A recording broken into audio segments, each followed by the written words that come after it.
Bulgarian investigators have concluded that Hezbollah was behind a bus attack that killed 5 Israeli tourists last year, describing a sophisticated bombing carried out by a terrorist cell that included Canadian and Australian citizens.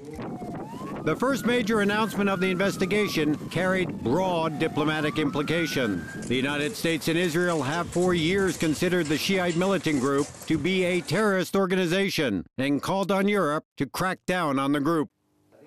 Prime Minister Benjamin Netanyahu thanked the Bulgarian government for its thorough investigation and called on the international community to brand Hezbollah a terrorist organization. I'd like to commend the government of Bulgaria for its thorough and professional investigation. It established clearly that Hezbollah is the organization that perpetrated the terrorist atrocity in Burgas. 6 innocent people lost their lives there, 5 Israelis, 1 Bulgarian. It is a further corroboration of what we know, that Hezbollah and Iran are together building a worldwide terrorist network. They've attacked in a dozen countries. They're planning attacks in dozens more. And it's time that the international community branded Hezbollah for the terrorist organization that they are. That's important. That's being considered now in Europe. They should do the right thing.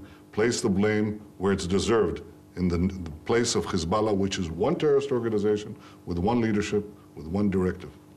Bulgarian Interior Minister Tsvetan Tsvetanov said 2 of the suspects had been living in Lebanon for years, one with a Canadian passport and the other with an Australian one. He said investigators had traced their activities back to their home countries. Hezbollah, a Shiite militant group and political party in Lebanon that emerged in response to Israel's 1982 invasion, has been linked to attacks and kidnappings on Israeli and Jewish interests around the world. The group has denied involvement in the Bulgaria bombing. The bomb exploded as the Israeli tourists made their way from the airport to their hotel in the Black Sea resort of Burgas. The blast also killed the Bulgarian driver and the suspected bomber, a tall and lanky, pale-skinned man wearing a baseball cap and dressed like a tourist. Although it was initially believed to be a suicide bombing, Europol Director Rob Wainwright said the bombing had Hezbollah's fingerprints all over it. The Bulgarian authorities are making quite a strong assumption, I think, that this was the work of Hezbollah. From what I've seen of the case, from the very strong links, obvious links to Lebanon, from the modus operandi of the terrorist attack, from other intelligence that we see, I think that's a reasonable assumption. I also have my suspicion, at least, that either Hezbollah itself was responsible for this or it was carried out by people that are closely associated with that group.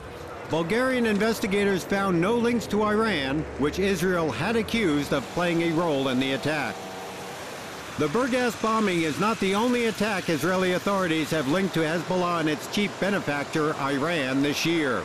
A member of Hezbollah is under arrest in Cyprus for plotting terror attacks against Israelis. India is also seeking to extradite 3 Iranians for car bombing an Israeli diplomat's wife in February. 2 members of Iran's Revolutionary Guards were arrested with explosives near Israeli-owned hotels in Kenya, and a bomb was found attached to a car entering the Israeli embassy in Georgia. The Israeli government strongly believes that these attempts on the lives of Israeli citizens and diplomats are part of a worldwide terror and assassination campaign against the Jewish state.